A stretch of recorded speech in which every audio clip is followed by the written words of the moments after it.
Hola, buenas tardes a todos y a todas y muchas gracias por estar aquí. Tendríais muchas oportunidades de estar en otros muchos sitios. Me alegra que hayáis escogido este. Creo que vamos a sacar hoy de la conferencia de doña Mercedes Borrero bastante información que a todos los que estamos nos gusta y nos interesa. Afrontamos esta primera jornada cultural. Lo volvemos a hacer en un espacio, quizás en el espacio cultural más entrañable de nuestro pueblo, que es el Centro Cultural El Arquillo. Además, como podéis observar, nuestras paredes acogen una exposición al personaje de Tintín. Es un pequeño homenaje a su creador belga, Hergé. Estará abierta hasta el 25 de noviembre y se podrá visitar de lunes a viernes de 4:30 a 6:30 de la tarde.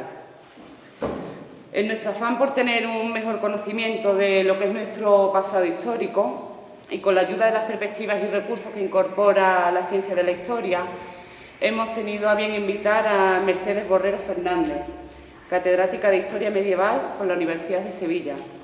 Bienvenida en Alcázar, que me consta que le ha hecho bastante ilusión. Sí. Mercedes ha sido directora del Departamento de Historia Medieval de la citada universidad entre 2005 y 2010. Una de las líneas de investigación mantenidas a lo largo de sus más de 30 años de trayectoria se centra en el mundo rural andaluz de los siglos XIII al XVI, destacando los estudios sobre aspectos económicos y sociales. De un amplio conjunto de publicaciones nacionales e internacionales destaca los siguientes libros: El mundo rural sevillano en el siglo XV, Aljarafe y Rivera; Mundo rural y vida campesina en la Andalucía medieval; La organización del trabajo, de la explotación de la tierra a las relaciones laborales en el campo andaluz. Asimismo, dentro del marco cronológico bajo medieval, la investigación ha tenido como objetivo importante el monocato femenino en trabajos como los siguientes: Historia de San Clemente, un monasterio cisterciense en la Sevilla medieval. Destacables son sus investigaciones sobre el papel de la mujer en la Edad Media, con las siguientes publicaciones: El trabajo de la mujer en el mundo rural sevillano durante la Baja Edad Media; Las mujeres medievales y su ámbito jurídico; El poder en la sombra, la actividad de las mujeres desde la clausura; La educación de la mujer en la Edad Media. Por todo ello, la participación de Mercedes Borrero en nuestro cultural de este otoño, y gracias a la colaboración del área de cultura de la Diputación de Sevilla, pensamos que está sobradamente justificada.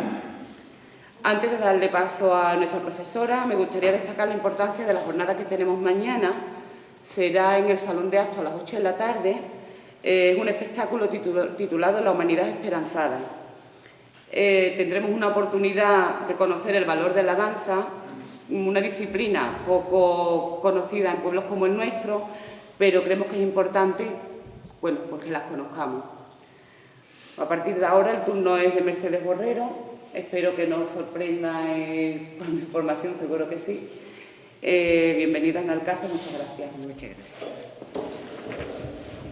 Bien, en primer lugar, yo quisiera expresarles la enorme satisfacción que siento por encontrarme hoy aquí, en Alcázar, una villa que tiene para mí un significado muy especial, ya que la historia de esta villa, concretamente su historia medieval, ha sido y es parte importante de mi carrera como profesora e investigadora de la Universidad de Sevilla. Por tanto, yo tengo que empezar dándole las gracias a la Delegación de Cultura del excelentísimo Ayuntamiento de Alcázar y en su nombre a la Concejala de Cultura. Muchas gracias también a Pedro José García, con quien he estado en contacto para organizar este acto, y también, por supuesto, a la Diputación de Sevilla, que entiendo está detrás en parte de esta organización. Claro que, además de satisfacción, tengo que decirles que siento una enorme responsabilidad, porque, de alguna manera, ¿cómo les traslado yo a ustedes mis conocimientos, que no son muchos, sobre un pueblo, el suyo, en una apretada síntesis de lo que he ido conociendo a lo largo de muchos años de investigación? En realidad, cuando me invitaron a dar esta conferencia, me propusieron un tema, y ese tema era, si no recuerdo mal, exactamente la vida cotidiana en Alcázar. Es un tema muy difícil, mucho más de lo que ustedes puedan pensar, porque entiendan que la documentación que se conserva sobre todo la que se conserva para estos lejanos siglos medievales en los que yo me ocupo, es relativamente escasa. Y además comprenderán también que la poca que se conserva es precisamente aquella que atañe a grandes hechos, a importantes fenómenos, a acuerdos al más alto nivel, pero desde luego se conserva muy poco sobre cuestiones de la vida diaria. Precisamente cuestiones esas que en realidad son las que nos dicen, las que nos dan la clave de cómo era el devenir cotidiano de los vecinos de una comunidad local como la de la que vamos a hablar. Con todo, intentaré acercarles, si puedo, en lo que pueda, a esa cotidianidad a través de los documentos, dentro de lo que los documentos conservados me lo permitan, porque, como decía un gran maestro del medievalismo, en historia todo está permitido menos inventar. Por tanto, nos tendremos que ceñir un poco a lo que en realidad sabemos realmente. ¿Y qué sabemos? ¿Cuál es el ritmo de la vida de un pueblo entre los siglos XIV y XV? Pues en realidad no hay un tono común, no existe un modelo, no hay una igualdad en los comportamientos.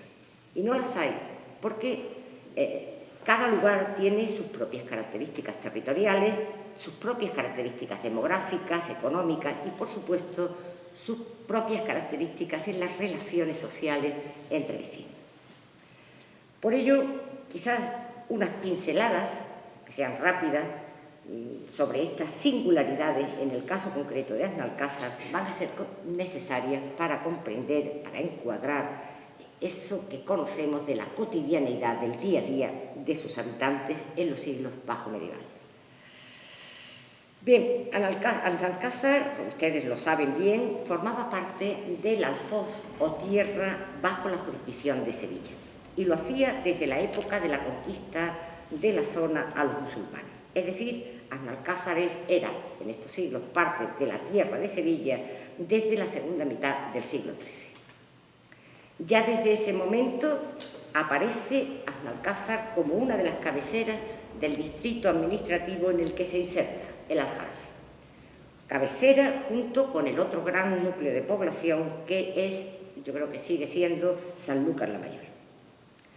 Así, desde este momento, desde mediados del siglo XIII, la villa, con su propio término y sus propias autoridades locales, queda bajo el control directo de la capital del Guadalquivir.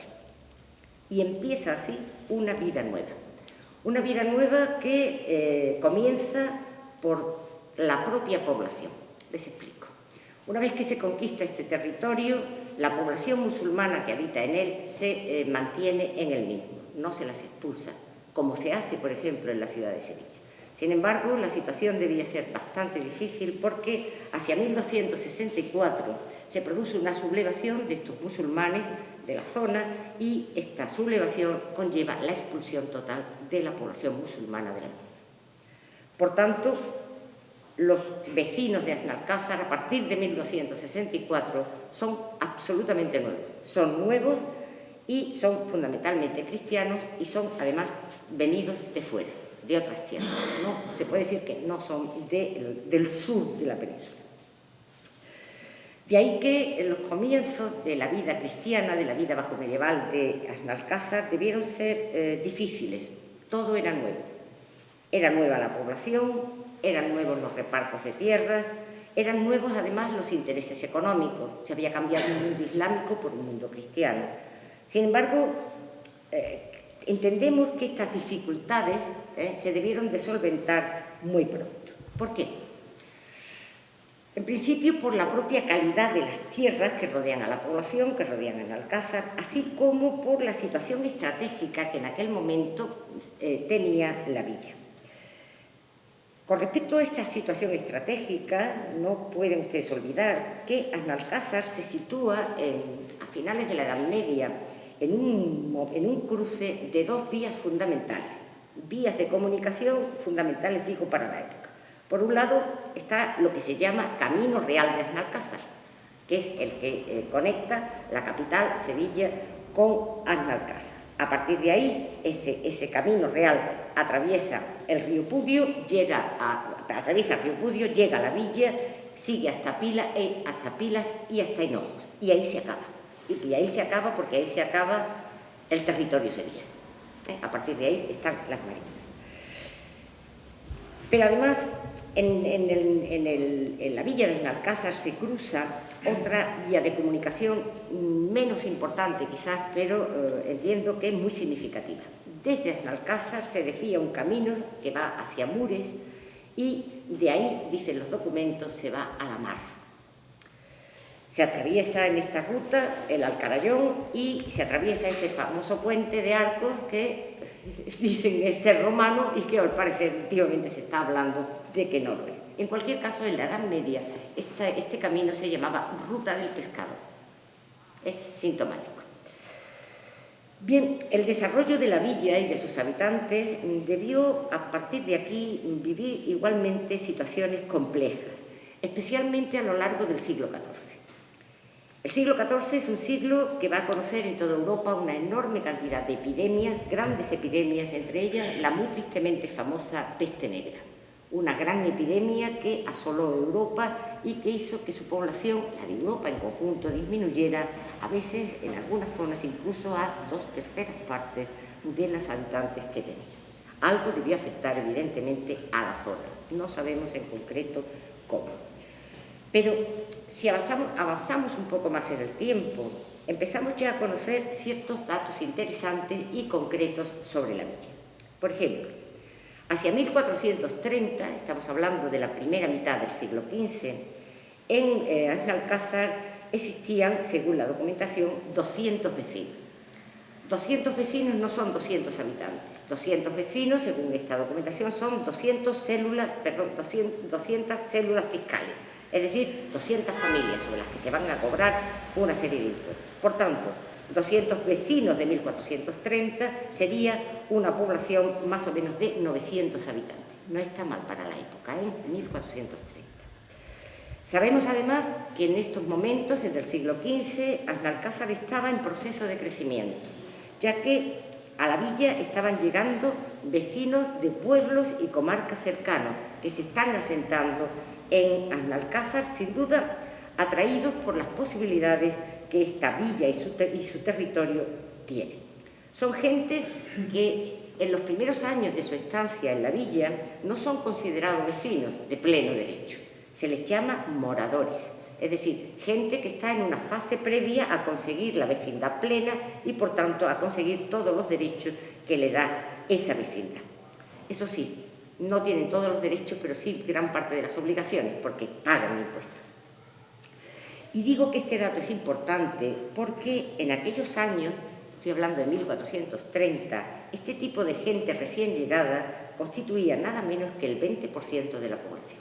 Por tanto, estamos viviendo una etapa en la que Benalcázar es polo de atracción de población de los alrededores, de comarcas más alejadas, y por tanto está empezando a crecer y a expandirse. Realmente esto era un indicio, como os decía, de la atracción que causaba la villa, pero no solo un indicio, era también el inicio de una clara etapa de crecimiento que se va a prolongar a lo largo de todo el siglo XV y principios del XVI. 40 años después, quizás un poco menos, hacia 1480, la población se ha duplicado en Benalcázar.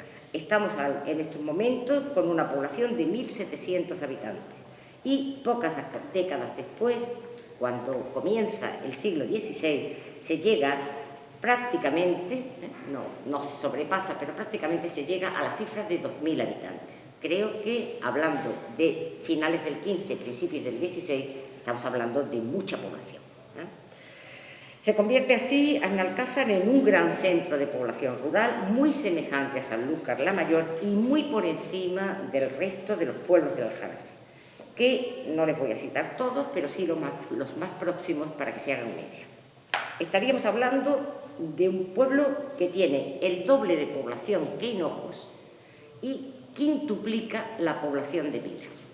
Por tanto, es el gran centro de toda esta zona en la época, y también lo será en el XVI. Bien, sabemos, por tanto, algo, sabemos cuántos eran, pero ¿cómo se organiza su comunidad? ¿De qué viven? ¿Cuáles son sus problemas cotidianos? ¿Quién dirige la economía del territorio? ¿Quién dirige, por tanto, la economía de sus habitantes? Bien, vamos a intentar contestar algunas de estas cuestiones. Algunas lo podremos hacer con más éxito, otras con menos, pero vamos a intentar. Bien, esos casi 2.000 habitantes que tenían Alcázar a fines de la Edad Media están organizados en una comunidad local. Una comunidad local en torno a la que en aquel momento se constituye lo que se llama concejo local. Y no estoy ceceando, que lo hago, pero no, concejo, que es un organismo que hoy entenderíamos como sinónimo de ayuntamiento. Los componentes de ese concejo que controla el territorio y la villa son muy simples. Hay un alcalde que tiene funciones judiciales solo para casos menores, hay un alguacil que controla el orden público, un mayordomo que lleva las cuentas de ingresos y gastos del municipio y hay 6 representantes de lo que los documentos llaman el común, es decir, 6 representantes del pueblo. En aquel momento esos representantes se llaman regidores, hoy los llamaríamos concejales. De la actividad de gobierno que se realiza en torno a este concejo local, toma nota por escrito un cargo de gran relevancia en un mundo como aquel del que estamos hablando, donde por desgracia el analfabetismo es absolutamente general. Me refiero al llamado escribano del concejo o notario del concejo. Bien, teóricamente todos estos cargos, salvo el del escribano, pues veremos, son cargos elegidos anualmente por los vecinos de la villa. Bueno, esto es teoría, como verán ustedes. El proceso es muy claro, aparece muy claramente en la documentación. Y podríamos decir que estamos ante lo que hoy llamaríamos una doble elección o elección a doble vuelta. Primero, el concejo saliente, el órgano de gobierno saliente, designa a 6 vecinos de la villa de muy distinto nivel económico. 2 serían los más ricos, del grupo de los más ricos, serían los que llaman 2 de los mayores, 2 de los medianos, 2 de los menores, para que estén representados, digamos, toda la escala económica. Estos 6 vecinos de la villa, tras jurar que iban a cumplir su deber, van a conformar ellos una lista de vecinos elegibles y electores, en algún caso, pero fundamentalmente elegibles. Vecinos que son los que dirigirán los asuntos de la comunidad. Bien, teniendo en cuenta esto, y aquí puede estar la falacia, la trampa del proceso, en principio esto puede parecernos una forma de elegir a la autoridad que te gobierna, más o menos, yo no voy a decir democrática, pero sí puedo decir más o menos representativa. Pero la cosa hay que matizarla, porque esos 6 vecinos que hacen la lista de elegibles van a tener que confeccionarla ateniéndose exclusivamente a seleccionar los vecinos que, según la documentación, son abonados y suficientes. Es decir, en otras palabras, los pobres, en principio, no entran en la lista. Es fácil encontrar, además, en la propia época, una más clara interpretación de las características de estos elegibles para cargos y se dice que deben ser vecinos de buen vivir y haciendas caudalosas. Un grupo al que ese mismo documento dice se excluyen, por tanto, a los jornaleros y personas de poco juicio. Bien, el proceso no termina aquí. Una vez conformado ese primer listado, se meten los nombres en un bonete, una especie de gorro, y se procede a lo que podría llamarse la segunda vuelta o elección definitiva, en la que va a actuar fundamentalmente el azar, porque es por insaculación, es decir, por sorteo. Se mete la mano, se saca. El proceso es el siguiente. El primer nombre que se saca es el alcalde, el siguiente el alguacil, el siguiente el mayordomo y los 6 siguientes los regidores o concejales. Solo el escribano, por razones que ustedes comprenderán, necesita ser un hombre de letras que sabe escribir, leer y comprender lo que escribe, no se elige, sino que se nombra por el propio gobierno local entre los escribanos o notarios que existían en la comunidad. En Alcázar en concreto, en el siglo XV al menos, sabemos que había, según los años, entre 2 o 3 escribanos, 2 o 3 notarios. Por supuesto, el resultado final de todo este proceso de elección debía pasar por la confirmación de Sevilla, porque Analcázar formaba parte del territorio que controlaba la ciudad. Y, como se dan ustedes cuenta, desde el principio hasta el final del proceso, limpieza queda muy poca y representación también muy poca. Pero, en fin, ese es el sistema y ese es el que se sigue. Ahora bien, ¿qué controlaba este gobierno local? Es decir, ¿qué funciones tenía? Pues la verdad es que controlaba muy poco, muy poco. En principio, desde el punto de vista judicial, el alcalde de Analcázar únicamente podía juzgar, como hemos dicho, los casos menores. ¿Qué se entiende por casos menores? Pues imagínense, peleas entre vecinos, insultos, posiblemente con una pequeña herida y no más, si había muerte eso ya iba a otro tribunal, pequeños hurtos, los daños que se realizan en las cosechas, intencionadamente por parte de algún vecino o por los ganados, el mal uso de las dehesas boyales, es decir, el mal uso de esas dehesas en las que se alimenta ese ganado imprescindible para trabajar los campos, los bueyes, la fuerza de tracción. Poco, como ven ustedes. Quizás más importante que este control judicial fue la administración de lo que hoy llamaríamos la hacienda local. ¿Cómo era la hacienda local y en qué se empleaba? En principio, estamos hablando de unas haciendas que no son especialmente sustanciosas. Un consejo rural como este tenía en esta época básicamente ingresos por dos conceptos. Por un lado, ingresaba lo que rentaba la administración de los llamados bienes de propios. Los bienes de propios se pueden definir como esos bienes que teóricamente pertenecen a la comunidad de vecinos, pero que no son usados directamente por ellos, sino que es el concejo, es decir, el ayuntamiento, el órgano de gobierno, quien los administra en su nombre para atender determinadas necesidades. Generalmente esa administración conlleva el arrendamiento de esos bienes, sobre todo si son tierras o son inmuebles. Estos bienes no se deben de confundir con los llamados bienes comunales. Esos sí son de la comunidad, esos sí los usan los vecinos sin la intervención alguna del órgano de gobierno. Un bien comunal, la dehesa de los bueyes. Ahí todo vecino tiene por derecho llevar a su ganado a pastar. Pues bien, en Analcázar tenía como bienes de propios una serie de tierras, no sabemos en qué cantidad, pero sí que estaban situadas muy cercanas a las marismas y que generalmente se arrendaban a terceros y por tanto eran ingresos para el ayuntamiento. Si bien es verdad que en años difíciles, es decir, en años en los que la población pasa, yo no diría hambre, pero sí necesidad, es muy interesante ver cómo el concejo de Analcázar, su órgano de gobierno, en lugar de arrendarlas, las reparte sorteándolas por parcelas entre los vecinos más necesitados. Y de eso tenemos constancia documental. También tenía bienes de propios, como bienes de propios, tiendas, casas, solares, pero esto significaba muy poco de ingreso, no más del 5% del total de lo que ingresaba el ayuntamiento, el consejo. La entrada más importante de ingresos les va a sorprender. La entrada más importante de ingresos, la que cuenta el municipio, procede de los beneficios que le dan una serie de monopolios. Es el caso de las carnicerías.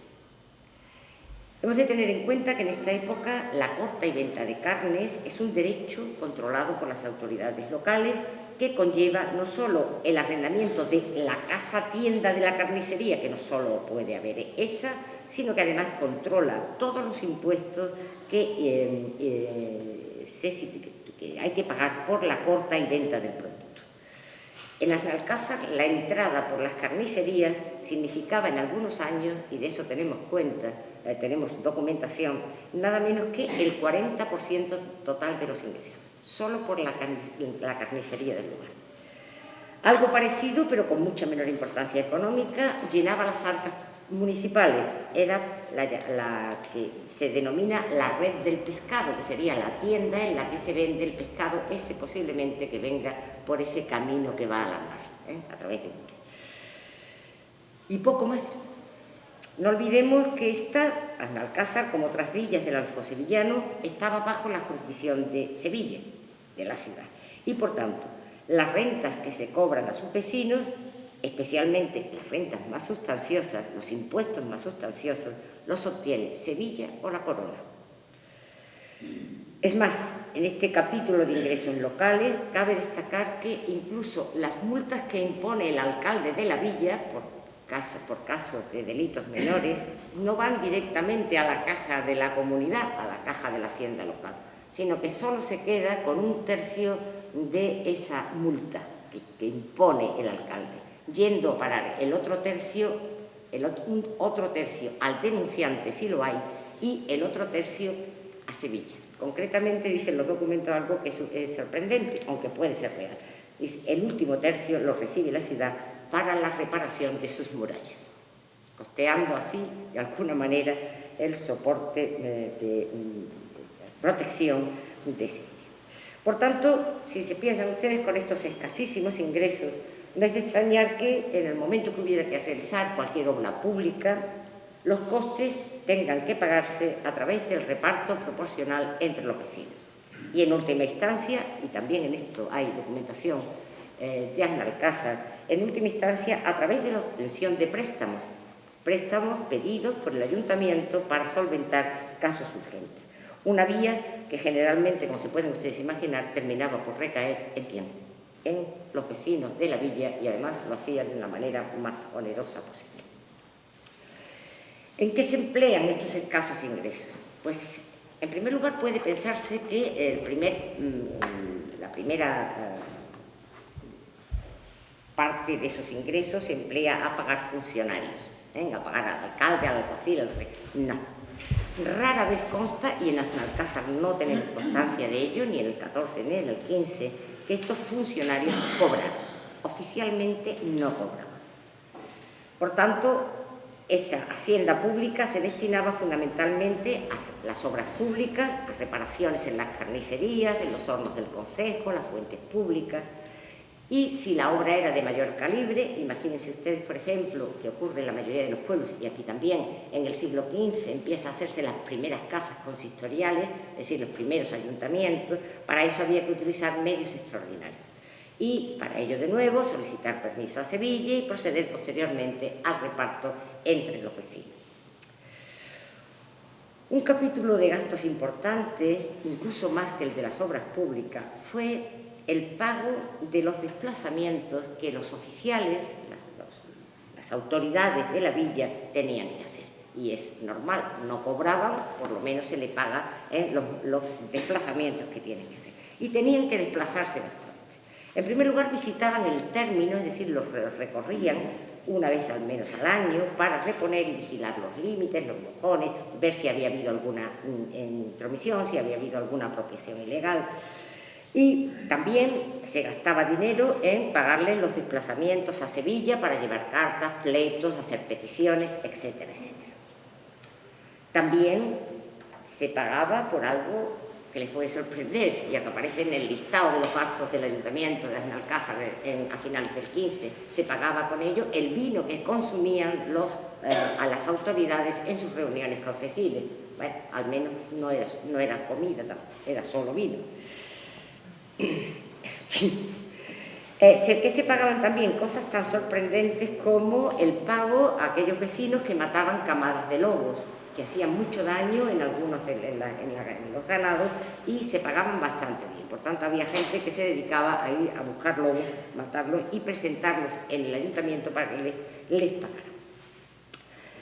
Sin embargo, no es este el capítulo más importante de gastos. De nuevo, el capítulo más importante de gastos se lo lleva Sevilla. Y se lo lleva Sevilla porque en realidad está dentro de esa subordinación jurídica y económica que la villa tiene de la subordinación hacia la capital.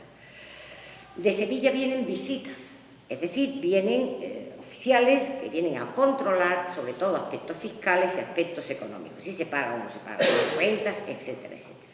Y a esas autoridades sevillanas hay que alojarlas y hay que darles de comer. Y se pueden ustedes imaginar lo bien que comen. Tenemos relaciones de gastos, no de Alcázar, de otros pueblos, pero comen muy bien.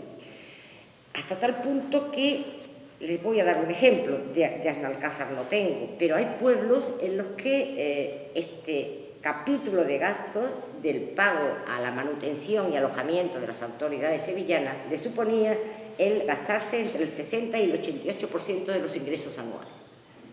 Estoy hablándoles de Castilleja del Campo, que es el dato del único pueblo que tengo ese dato. Como ven ustedes, estamos hablando de un sistema de gobierno local con características muy especiales, precisamente por esa subordinación que tienen a la capital, a Sevilla. Ahora bien, ¿de qué viven los vecinos? ¿Cuál es la economía de los vecinos? Pues de esto sabemos algo más, y lo sabemos gracias a la conservación de unos documentos que llamamos padrones de bienes, donde se recoge el patrimonio de los vecinos de la villa y también su valoración fiscal. Son auténticas declaraciones a Hacienda, como las que hacemos hoy, que servían para cobrar después esas relaciones, con esas bases imponibles, diríamos, cobrar después las rentas y los impuestos que, como les he dicho, exigía la corona, y en muchos casos los documentos lo llaman su señoría Sevilla, la llaman así, pues el señor es Sevilla. Gracias a estas declaraciones de Hacienda, sabemos que en Aznalcázar un 25% de la población era pobre. Ahora bien, pobre fiscal, es decir, era gente que no tenía bienes que declarar, teniendo en cuenta que exentos de declaración estaban, creo que igual que ahora, ¿no?, la Casa de la Morada, que no tributa Hacienda, y el ajuar. Por tanto, podría haber pobres que tuvieran una buena casa y un buen ajuar. Además de este 25% de pobres fiscales, había un grupo de población que era el más numeroso de todo el conjunto, que lo denomina la documentación de la época como el grupo de los menores o menudos. Estos son gentes que declaran bienes muy escasos, con los que difícilmente se puede sobrevivir y que si lo hacen solo lo consiguen a veces gracias a trabajar o a realizar actividades esporádicas y remuneradas en el campo. En Aznalcázar estos menudos o menores eran el 55% de la población.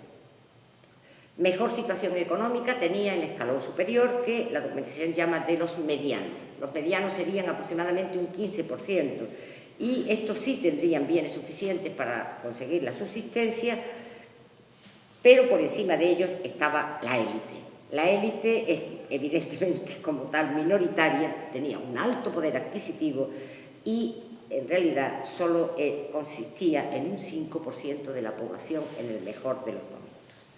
Para que se hagan una idea, porque estos son datos muy concretos, pero creo que les puede ayudar, les voy a dar un ejemplo de un vecino de Aznalcázar del siglo XV, de cada uno, que tenían en cada uno de estos niveles. Entre los más ricos del lugar tenemos a un tal Alonso Domínguez. Alonso Domínguez hace una declaración por una cantidad de 101.700 maravedís, más de 100.000 maravedís, y dice que tiene 12 aranzadas de olivar, 30 fanegas de tierra, 4 aranzadas de viña, 10 bueyes, 10 vacas, 3 herales, 2 utreros, 2 yeguas, una potranca, 2 tuzones, 2 asnos, 2 borricos, un potro y 10 tinajas de vino. Bueno, está mal. Entre los medianos podíamos poner como ejemplo a un tal Ferran González Hortelano, que veréis después por qué se llama Hortelano, que declara un total de bienes de 28.500 maravedís, es decir, una cuarta parte de lo que había declarado anteriormente, el anterior. Y este simplemente tiene, bueno, ya tiene algo, 4 aranzadas de viña en la ribera, 5 fanegas de tierra, 6 tinajas de vino y una huerta y una tienda. Este no tiene animales, está claro que es un hortelano con unas tierras de las que vive. Y si les tengo que poner un ejemplo de uno de los menores, de los que, no pobres, sino de los que declaran menos bienes, estaríamos hablando, por ejemplo, de un tal Francisco González, barbero de profesión, que declara solo 5.300 maravedís frente a los 100.000 del primero. Y este pobre tiene, bueno, pobres los hay más, tiene solo 1.400 cepas en la ribera, media aranzada para poner viñas, o sea, sin poner en la sierra, por tanto con muy poco valor. Ahora sí, tiene 4 tinajas de vino y un asno. Como veis, estamos hablando de un tipo de familia, si quieren ustedes, que con esto no vive. Va a necesitar un trabajo. De hecho, de estos ejemplos se pueden sacar conclusiones interesantes, creo. En primer lugar, no sé si se han dado cuenta que la viña está presente, eso sí, en todos los casos, pero siempre en parcelas muy pequeñas, es decir, no son grandes fincas de viña.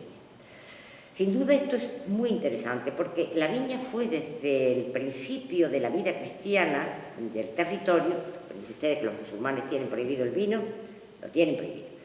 Desde el principio, digo, el cultivo de la viña fue el que asentó a la población en la zona y, por supuesto, era la viña la que abastecía de este producto básico, se habrán dado ustedes cuenta, que aparece en todos lados, de la dieta alimenticia. Porque lo era. No piensen en borrachos, ni muchísimo menos. Mucho menos frecuentes en esta relación de bienes que les he dicho son las tierras de cereal. Hay muy pocas y en muy poca cantidad. Generalmente están situadas en las zonas aledañas a la marisma. Pero lo que hace rico a los ricos en Alcázar es sobre todo el olivar. Eso sí, el olivar en explotaciones como las de Diego, que tienen 12 aranzadas. Para que se hagan una idea, esto no llega a 6 hectáreas de olivar.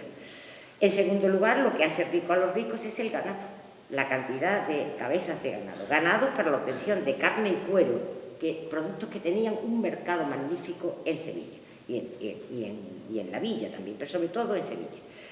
Y además era una propiedad, los ganados en el ámbito de los bueyes, eran los propietarios de lo que podríamos llamar los grandes tractores, es decir, eran los propietarios de la fuerza de tracción sin la cual la tierra no se puede trabajar.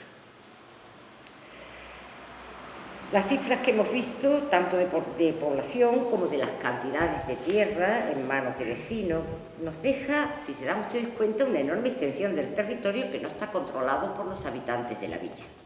Y aquí está la clave. Aquí está la clave para entender cómo era la vida cotidiana de la mayoría de la población. Porque, ¿en manos de quién está la tierra? ¿Quiénes se benefician de la producción de las tierras de Alcázar? En este sentido, los datos que tenemos de la villa son sin duda de los más interesantes que hemos podido encontrar en toda la zona de la Ribera. Se trata de un documento de 1484, siglo XV, que nos da una relación de los propietarios de fincas en el término que son vecinos de Sevilla. Un listado, además, donde se anota no solo el nombre, sino la valoración de sus patrimonios dentro del término, no del patrimonio en conjunto, sino de lo que tienen en el término. En total son 61 vecinos, son muchos, son muchos. Y en la mayoría de los casos, la suma de sus patrimonios en Alcázar supera con mucho los 100.000 maravedís del más rico del lugar, llegando incluso a superar el 1.000.000 de maravedís. Por tanto, estamos hablando de gente muy potente. Tengan en cuenta que la media de propiedad de un vecino de Alcázar, la media, de todo, está en torno a los 12.000 maravedís de patrimonio. Por tanto, aquí estamos hablando de algo excepcional. Unas cifras comparativas quizás les ayuden más a comprender la importancia de estos datos. Piensen que la totalidad de la población de Alcázar declara bienes por un valor de 4,5 millones en propiedad a la hacienda. La suma de los patrimonios de los sevillanos supera los 13 millones en el mismo año. Son muchas propiedades. Llama la atención todavía más si tenemos en cuenta que muchos de estos sevillanos se definen a sí mismos como caballeros 24 y jurados. Es decir, caballeros 24 son los regidores del gobierno local de Sevilla. Son esos concejales, digamos, son gente muy potente y reciben el nombre de 24 porque en un principio fueron 24, después fueron 32, después fueron 34, pero se siguieron llamando los 24, y eran gente con muchísimo poder. Por tanto, no solamente tiene muchas tierras, sino que además la tiene la élite sevillana, es decir, la élite de poder, los que mandan, ordenan, recaudan, los que controlan la economía de esta y otras villas. Pero aún hay más. No son estos particulares sevillanos los únicos que acumulan las ricas tierras del término de Esnalcázar. Vamos a ver muy claramente instituciones religiosas, como el caso del monasterio de San Clemente o la Iglesia Metropolitana de Sevilla, van a acumular, especialmente esta última, importantísimas fincas en la zona, cuyos topónimos además perduran y que ustedes seguramente conocen mucho mejor que yo. Sabemos que en el siglo XIII, en Gelo y Quema, había 60.000 olivares, que en Robaina había 32.000, de Olivar y Higueral, que en Chillas había 20.000, y había muchas más propiedades de la Catedral de Sevilla o del arzobispo de Sevilla, que se situaba en esta zona. Pero válganos esto como ejemplo, porque por supuesto no son estas propiedades todas las que fueron, pero sí es cierto que son muchas y fértiles las tierras que poseían estos foráneos, vamos a llamarlos así, tierras que hay que poner en explotación, es decir, tierras que necesitan mano de obra para que se consiga de ellas un beneficio económico, porque tener tierras y nada más no significa nada económicamente. Y aquí es donde va a estar la clave de la subsistencia de la mayoría de la población de Esnalcázar, concretamente en el mercado de trabajo temporero que generan estas grandes fincas de foráneo. Esa va a ser el núcleo fundamental de la vida cotidiana de la mayoría de la población. Estamos hablando, según las cifras que les hemos extraído de las declaraciones fiscales de los vecinos, de un 80% de la población de Esnalcázar que vive por y gracias al mercado de trabajo temporero, que generan estas grandes fincas foráneas. Es cierto que no toda esta cantidad de población depende exclusivamente del trabajo temporero, es decir, no todos son jornaleros en el sentido estricto de la palabra, no todos son pobres fiscales, hay algunos que son menores, es decir, que tienen un pedacito de viña, pero que con eso no consiguen vivir. Sobre todo si la cosecha de esos pequeños minifundios era su única entrada, difícilmente mantener a una familia. Las condiciones y las frecuencias de este mercado de trabajo temporero las conocemos bastante bien, gracias a los protocolos notariales conservados, es decir, a esas escrituras que se hacen ante el escribano del lugar. Estamos hablando de contratos de trabajo. Contratos de trabajo en los que se va a dejar constancia de las condiciones de pago, las exigencias en la realización de la labor y de los que tenemos muchos datos, porque, aunque les parezca extraño, a finales del siglo XV se iba al notario muchísimo más de lo que se va ahora. Les pongo un simple ejemplo. La más pobre de las campesinas, antes de casarse, pues tiene que aportar una dote, va al escribano del pueblo, al escribano del lugar, de Esnalcázar hay muchos casos, y declara ante el escribano la relación de su ajuar. Es decir, hace un documento en el que dice: doy como dote mi matrimonio, fulano de tal, con el que me voy a casar, doy como dote una sábana, un lebrillo, 2 cucharas, 3 vasos de peltre, y eso se recoge ante el escribano. Por tanto, el escribano, ir al notario, era algo muy, muy, muy frecuente. Bien, tenemos contratos de trabajo, tenemos elementos para poder analizar ese trabajo temporero. Pero, ¿cuál era la legislación laboral en esta época? Pues eso es interesante que lo tengamos en cuenta. En las partidas de Alfonso X el Sabio, estamos hablando de la segunda mitad del siglo XIII, se constituye ese conjunto, las partidas, constituye la primera gran recopilación del derecho que se hace en la península. Pues en ella prácticamente no se dice nada, se legisla de todo, pues del trabajo no se dice nada, o casi nada. Lo único que aparece es una mención que señala la dureza que tiene el trabajo del campo si lo comparamos con el trabajo de la ciudad. Y como la expresión es muy interesante, se la voy a leer textualmente. Dicen las partidas: los jornaleros campesinos andan fuera por los montes o por los campos y han de sufrir el frío y la calentura, según el tiempo que hace, mientras que los que trabajan en la ciudad, de ellos no se apodera el tiempo. Eso es lo único que dice sobre la legislación laboral.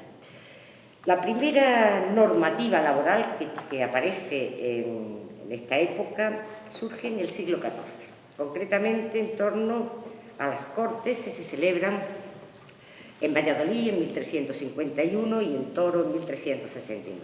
Es muy interesante porque son normativas que se centran como cuestión básica en establecer el límite del salario.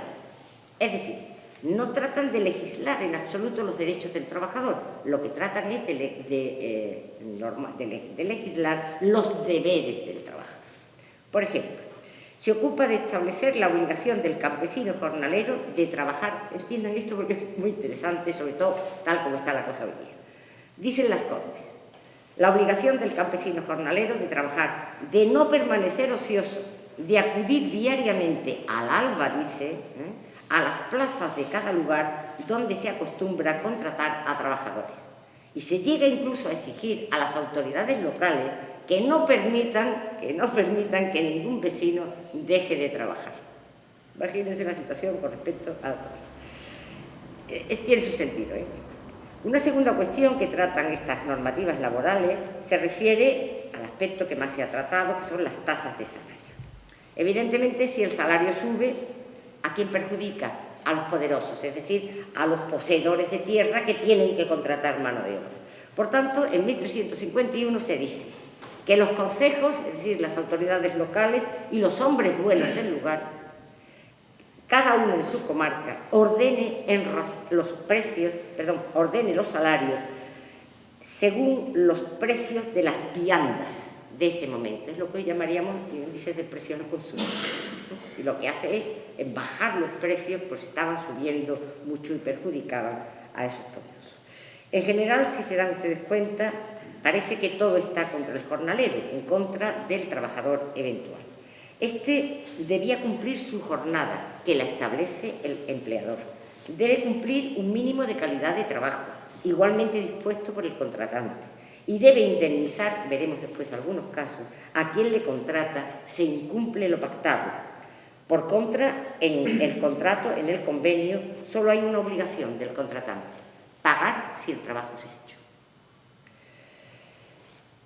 Más aún, cuando los beneficios de los grandes propietarios disminuyen por algún tipo de crisis, desde su posición de poder consiguen, también esto no es nada nuevo, como ustedes verán, consiguen, bajar el salario, lo que hoy llamaríamos los salarios mínimos, y por tanto que las pérdidas económicas que se están produciendo entre estos grandes propietarios en realidad sean asumidas o recaigan por los jornaleros y no por lo que en aquel momento podríamos llamar empresarios o grandes propietarios.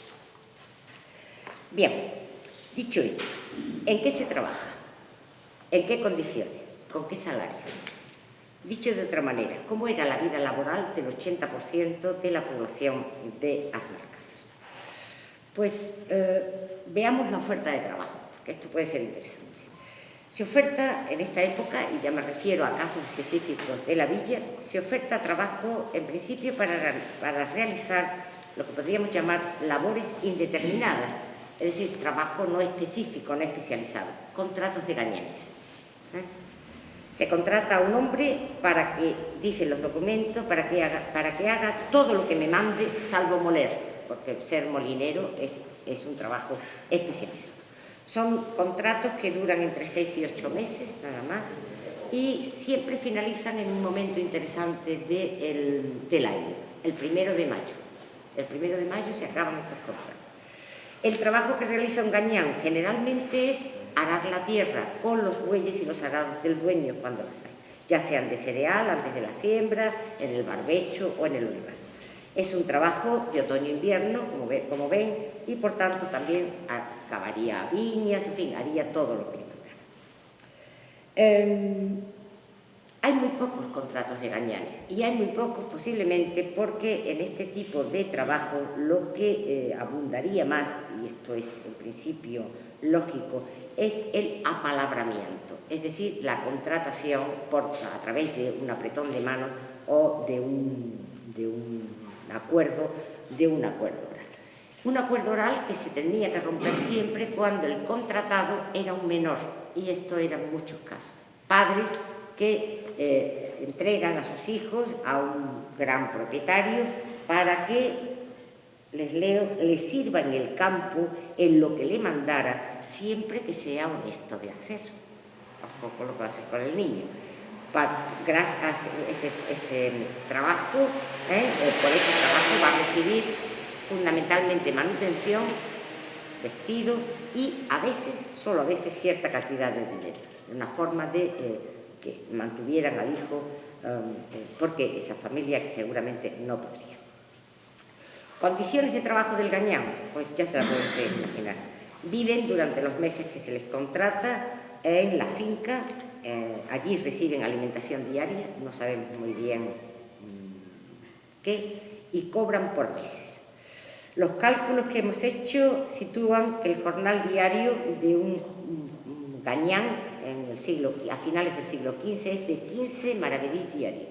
Es una cifra que después es muy interesante para compararla con otros casos.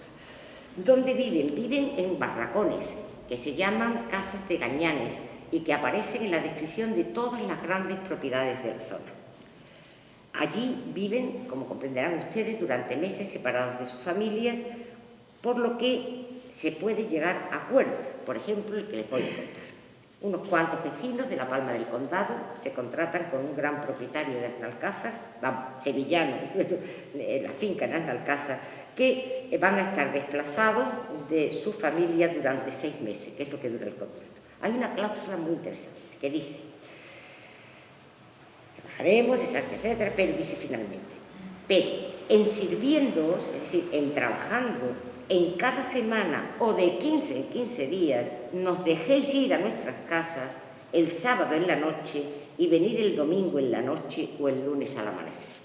Es decir, tenían un fin de semana al menos cada 15 días.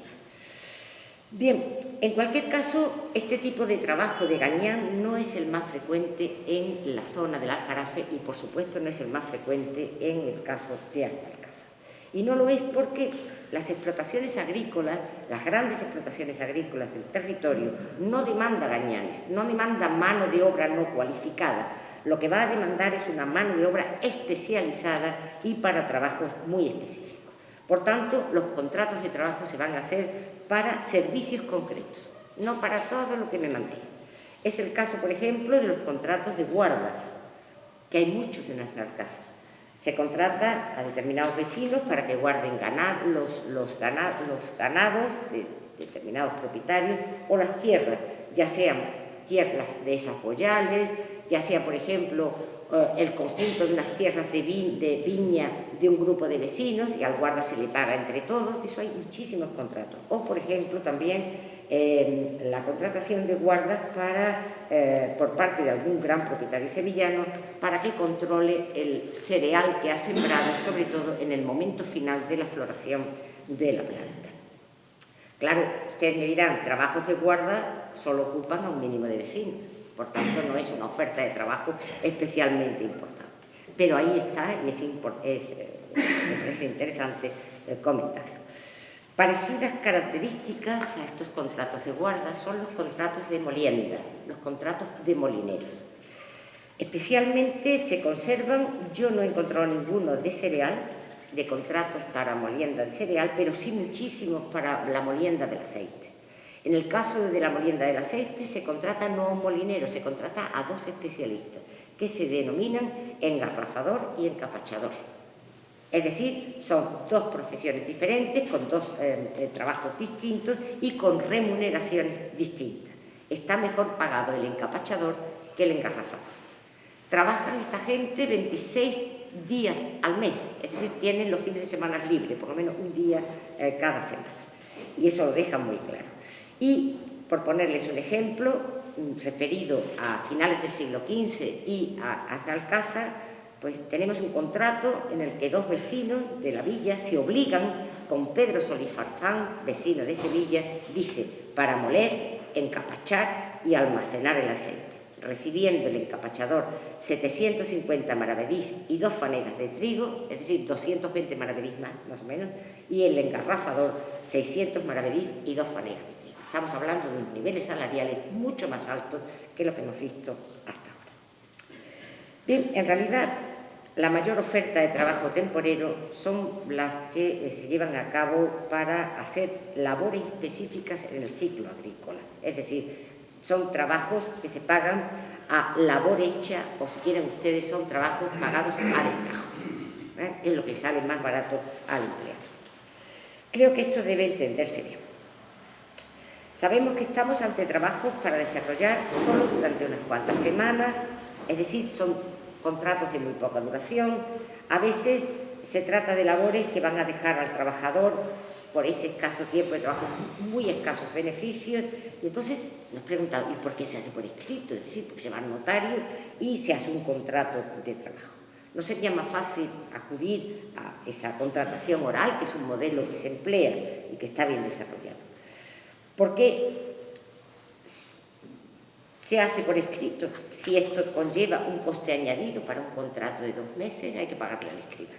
Pues la explicación es interesante, porque sería lo que los economistas llaman conseguir un modelo de contrato eficiente. Es decir, un contrato que, dada la falta de legislación laboral, en ese contrato se regule la conducta de los que participan en el mismo. Es decir, los empleadores lo que buscan es, con estos contratos por escrito, reducir el costo de supervisar al trabajador. Tú te comprometes a esto y si lo cumples te pago. Por tanto, no hace falta controlar si trabaja más o menos durante el día o no. Son trabajos a destajo, a hora hecha. ¿Para qué se emplean este tipo de contratos de los que tenemos? Muchos. Bueno, muchos dentro de lo que tenemos en esta época. Pues se utilizan, por ejemplo, para conseguir mano de obra para arar.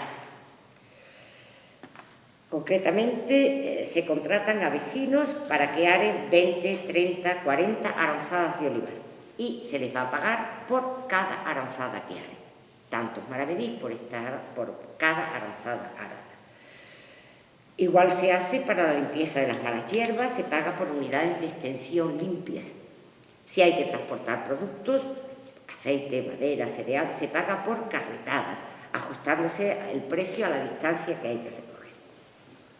Claro está, aquí en estos casos es muy difícil hablar de sueldos, puesto que no reciben mensualidades ni jornales, sino que están recibiendo una remuneración según la cantidad de trabajo que realicen, y ahora va a depender del trabajador si lo intensifica o no.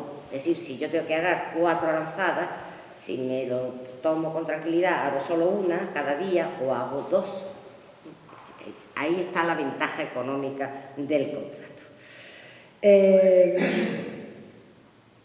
Pero donde el contrato a destajo se emplea más en la época es en la recolección, en la época de recolección, que es donde más mano de obra se necesita, y concretamente en la recolección del cereal y del olivar, porque la vendimia en la zona ha dejado muy pocos rastros, y es lógico. La mayor parte de las propiedades de viñas son muy pequeñas, son minifundios y por tanto emplean mano de obra familiar, y muy poca contratación externa.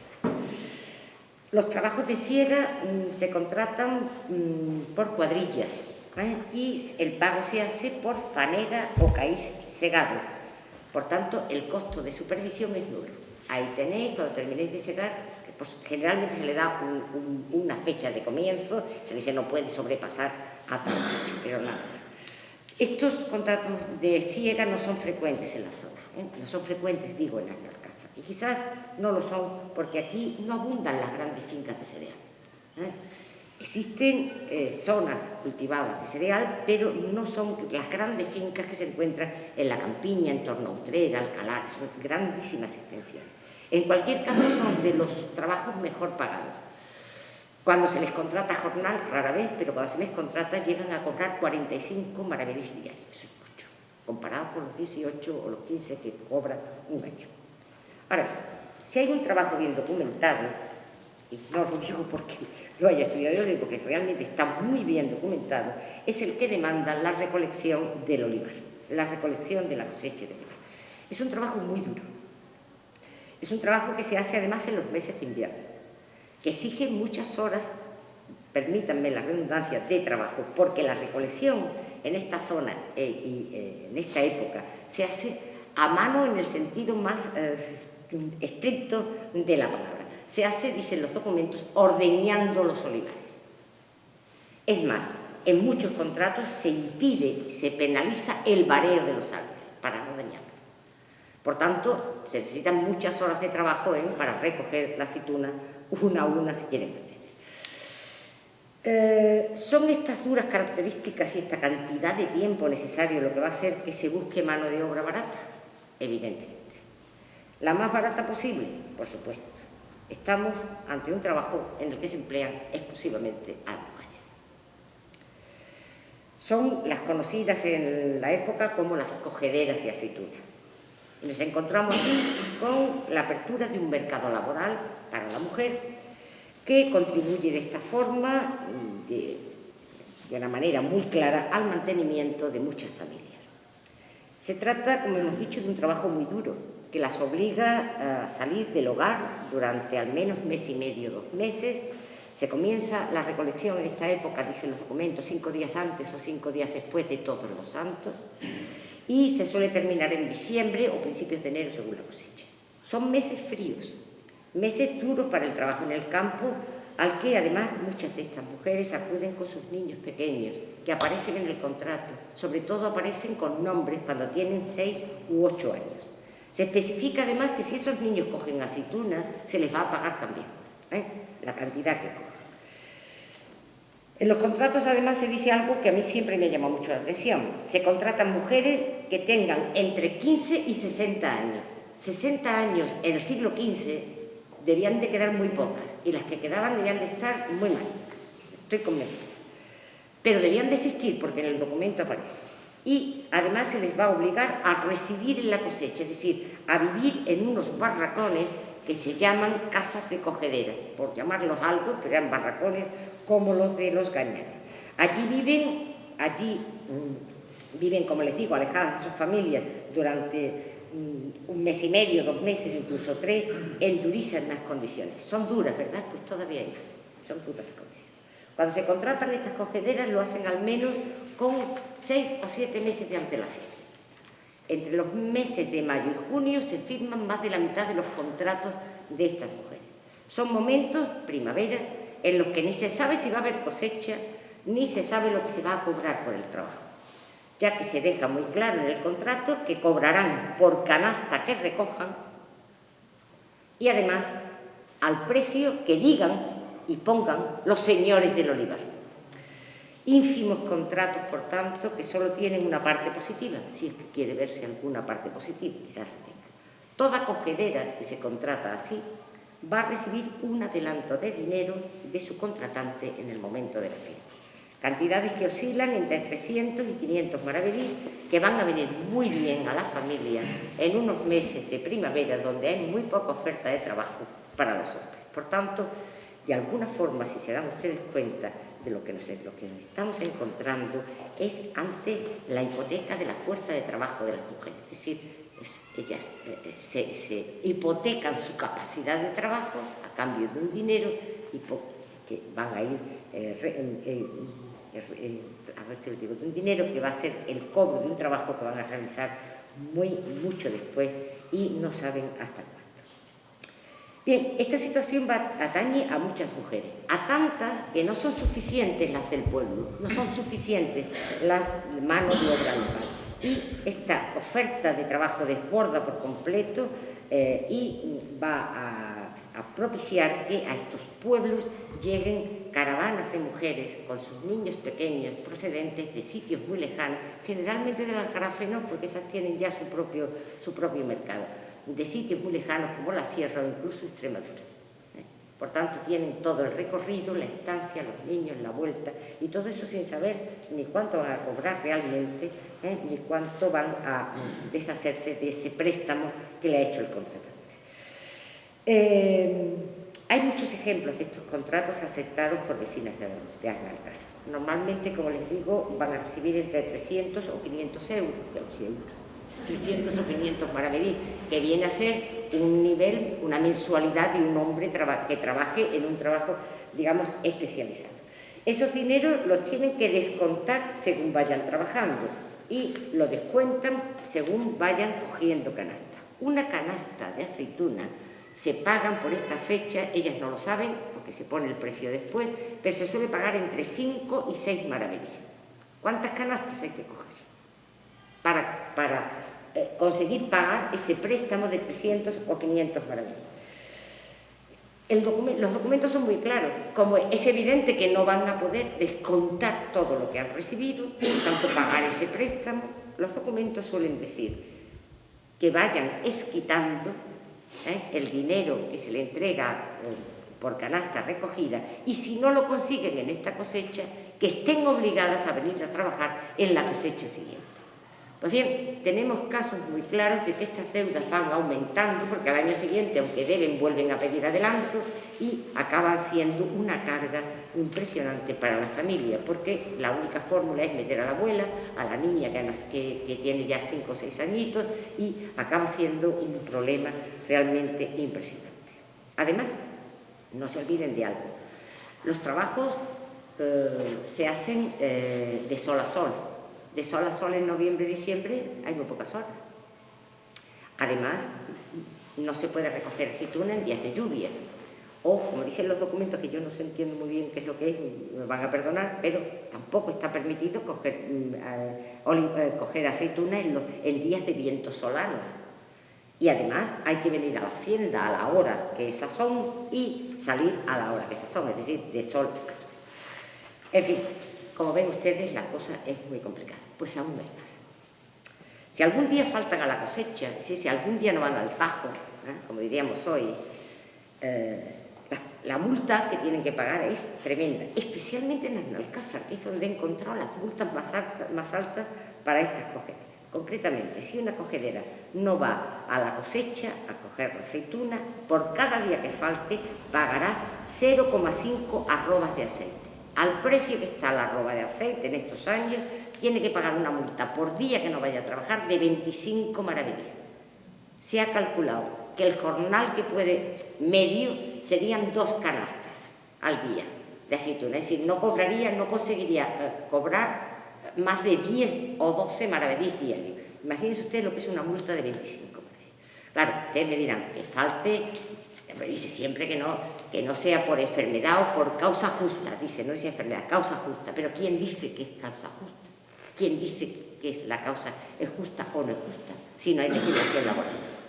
Como veis, se trata de unas condiciones realmente muy difíciles, pero también es cierto que el trabajo de estas mujeres son las que de alguna manera alivian la economía familiar y hacen que tiren para adelante en momentos donde el trabajo no aguanta. Bien, estos contratos que he ido analizando, referidos especialmente a Alcázar, son realmente los que marcan el ritmo de la oferta, y ese ritmo lo impone, en este caso concreto, en este territorio concreto, lo impone fundamentalmente el olivar. Es este el cultivo que genera más puestos de trabajo, si quieren ustedes, más puestos de trabajo temporal, tanto para el hombre como para la mujer.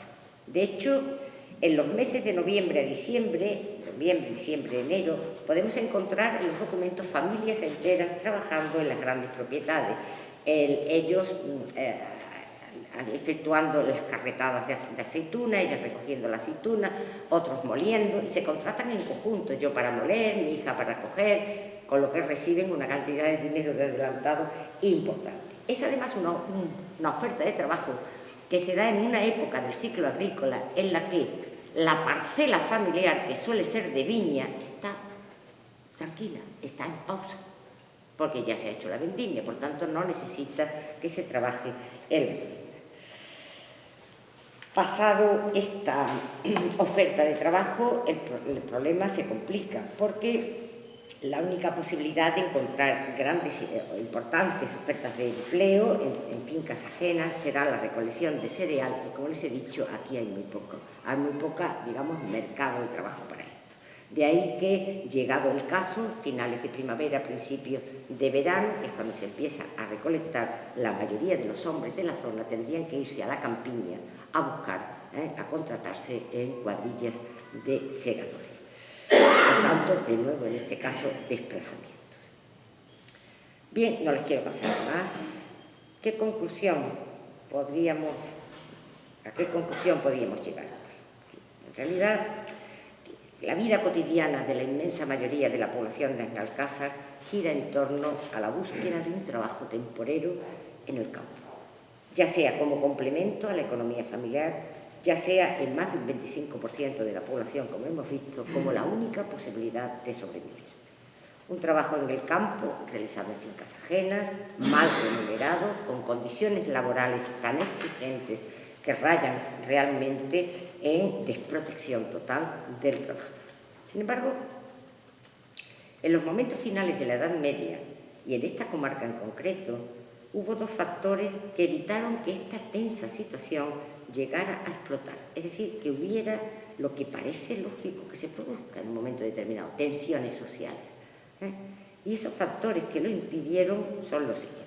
Por un lado, el hecho de que gran parte de estas familias temporeras no eran jornaleras, en realidad, sino que tenían su pequeño patrimonio, su pequeña parcela de viña que les aseguraba un mínimo vital, si quieren ustedes, y que los mantenía, digamos, más o menos relajados y tranquilos. Pero sobre todo, el factor que más controló esa tensión social fue un factor negativo a la larga, pero que en esta época consiguió una cierta paz social, y es la política de paternalismo que los grandes propietarios están ejerciendo en torno a los trabajadores.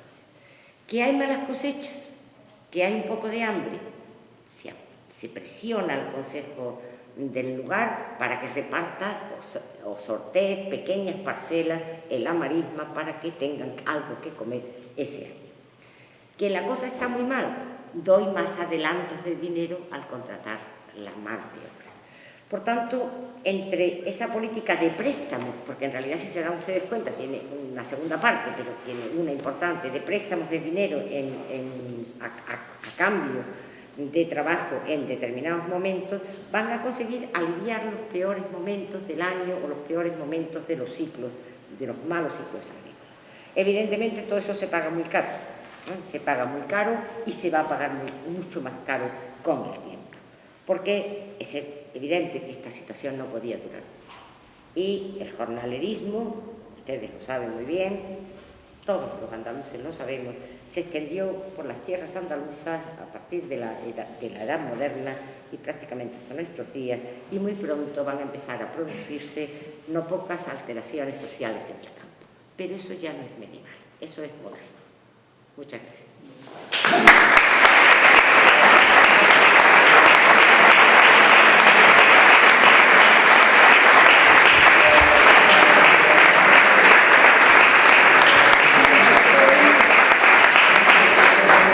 Estoy a su disposición por si quieren preguntarme algo. En primer lugar, darle las gracias por trasladarme en que sea una hora al siglo XV, porque lo está viviendo prácticamente agradable en el momento.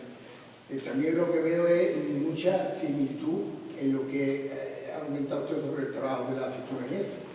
Después, me parece mentira que siglos después siga ocurriendo casi lo mismo. Con legislación y todo. Prácticamente lo mismo. Entonces, pues, y muchas otras cosas más. También lo que no queda muy claro es, no sé si tendrá usted dato, es sobre la mencionado usted, la Iglesia varias veces. ¿Qué papel tenía la Iglesia en esos momentos? Si tenía poderes o poder sobre el gobierno de los pueblos, de las ciudades En ese caso, la Iglesia tiene, en el caso concreto de los pueblos, en el ámbito que estamos viendo, económico, la Iglesia, el poder que tiene es el que le da la tierra. Son grandísimos propietarios. Yo diría que la Iglesia Metropolitana de Sevilla tenía más de la mitad, o las más ricas tierras de Alcázar. Ese es el poder que tiene, no como organismo religioso, eso va por otro lado, eso va en cuestión de mentalidad, eso puede estar de alguna manera controlado por el párroco, pero de eso no ha quedado nada y como mucho sería digamos que una influencia de tipo moral o ético, pero desde el punto de vista económico la Iglesia es muy potente porque es la que tiene más tierras. Entiendan algo que es muy interesante. De esos sevillanos de los que les he hablado, que están aquí, que tienen tierra, a los 10 años ya no son los mismos, porque se ha muerto el padre, se ha dividido la tierra, hay posesiones que se dividen, la herencia distribuye la tierra muy bien, pero también hay otras familias que acumulan, pero son movimientos. Sin embargo, la Iglesia lo que tiene es lo que se llama propiedad de mano muerta, que es como se le llama. Es decir, son propiedades que no disminuyen nunca, porque técnicamente no se pueden vender. Las propiedades que tiene la Iglesia no son vendibles, teóricamente, solo son aumentables, porque si no se venden no hay heredero, no hay herencia, no hay división, y lo que hay es continua donación, continua donación, continua donación. Ese es el gran poder de la Iglesia. Eso es lo que llevará al final la desamortización. Yo tengo una cuestión. Vamos, no sé si en esa época que habla usted es cuando empieza, se dice que empieza a construirse la iglesia En el 14 en el empieza. 14. Lo que yo sé sí, es arte. más o menos, a raíz del terremoto, que Sí. no, la pregunta no va por el tema de arte. Es el coste no de mano de obra, sino el dinero necesario para pagarle Eso posiblemente. esos alarifes. Del 14 no tenemos muchas noticias, pero yo supongo que... Tenía que venir de los impuestos también de... Sí, pero posiblemente vinieran de los diezmos, que es el impuesto eclesiástico. Posiblemente parte de los diezmos, porque claro, no solamente se le paga, es que hemos dicho, se le paga a semilla y a la corona y a la iglesia, el diezmo de la cosecha y el diezmo de toda la producción. Es posible que esas construcciones de tipo religioso se costearan en parte con una proporcionalidad de los diezmos cobrados en la zona. Digo, pero es Sí, puramente por razón, por aplicación de la razón. Si es que coincide la construcción, parece... También pueden estar interesados en el embellecimiento o en la aportación para la construcción de la iglesia, pues los más ricos del lugar, los vecinos que tenían, porque hay un fenómeno que no lo he comentado, pero que es muy interesante incluso desde el punto de vista urbanístico. La mayoría de estas grandes fincas de olivar, sobre todo las de los laicos, las de los propietarios sevillanos, la finca no estaba por ahí. El centro administrativo de la finca, las casas de cogedera, la casa de los gañanes, los molinos de aceite estaban en el interior de la villa. Paséense ustedes, aquí no creo que sea tanto, pero paseen ustedes, por ejemplo, por Espartina o por Umbrete, está todo lleno de torres, de molinos, que todavía quedan. Es decir, el Aljarafe tiene un tipo de hábitat tan disperso, que son herencia de las antiguas alquerías musulmanas, que no solo existen grandes fincas, casas, cortijos, haciendas, como se conocen ya en edad moderna, sino que lo que era en aquel momento se llama la heredad, o el heredamiento, el centro de administración, la casa del señor, la casa del propietario, la casa de cogedera, la casa de los gañanes, los almacenes, las trujas, los molinos, estaban en el interior de la villa, con lo que muchas villas del Aljarafe parecen muy grandes cuando las planimetrean en el siglo XVI, y en realidad allí no hay, lo que hay son muchas casas de señores.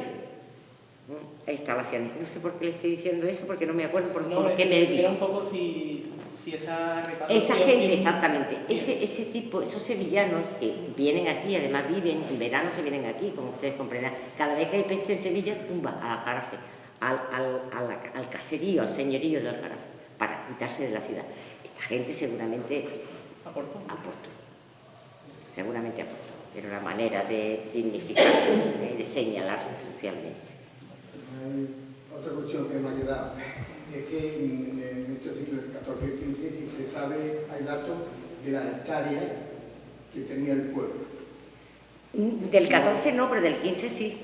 ¿Sabe? Del 15 sí, porque lo que les he dicho, lo que quedan es la constatación. Lo que pasa es que la cifra en concreto en hectáreas no la tengo ahora mismo, pero sí se puede saber, porque están sumadas. Es decir, lo que se sabe es todo lo que tenía la gente del pueblo, ya fuera en viña, en olivares, en cereal. O si eso se suma, se transforma la aranzada en hectáreas, la fanega o el caíz en hectáreas, fanega o caíz de extensión. No, se puede saber. Yo ahora mismo no me acuerdo, sí me acuerdo de la cifra global en el Aljarafe.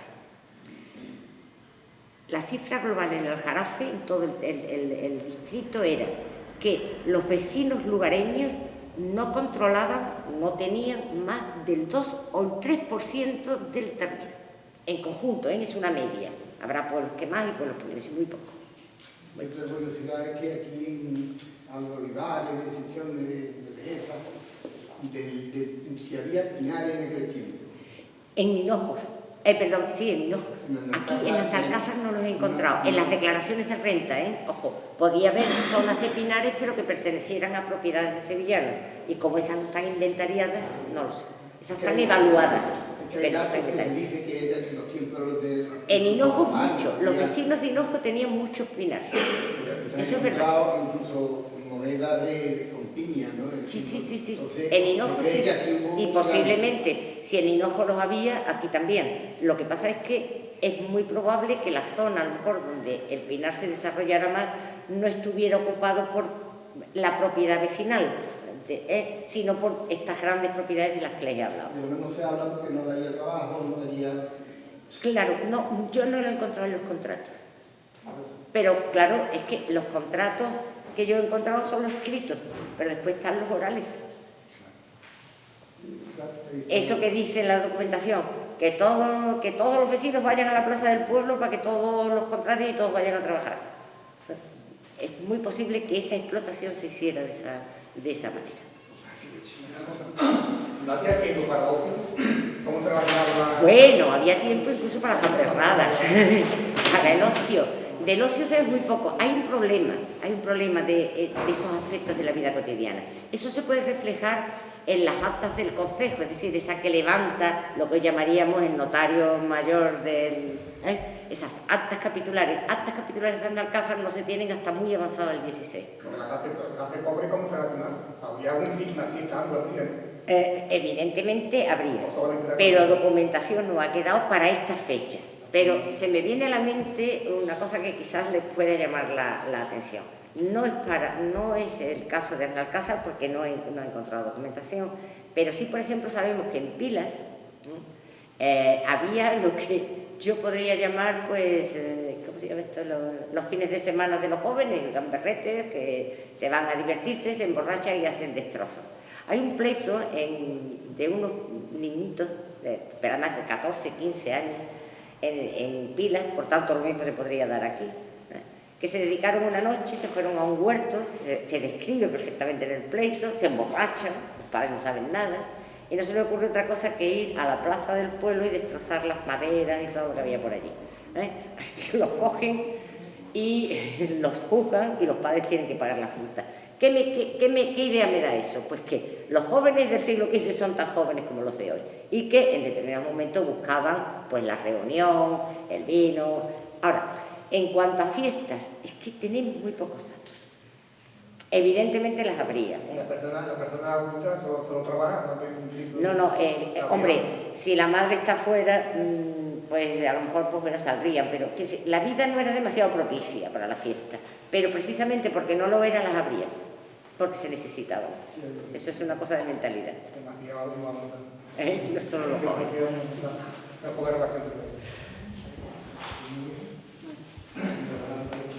Queremos que te lleves un recuerdo de nuestro pueblo. Muchísimas gracias. Seguramente lo tenga, pero te lo dejo doblemente. Bueno. El libro de Lugar de García Fuente, ¿vale? Magnífico. Y Gnoseología de Doñana. Muy bonito. ¿Vale? Muchísimas gracias. De Este verdad. es un dato más novedoso, pero bueno. Muchísimas gracias. Vale. Muchas gracias.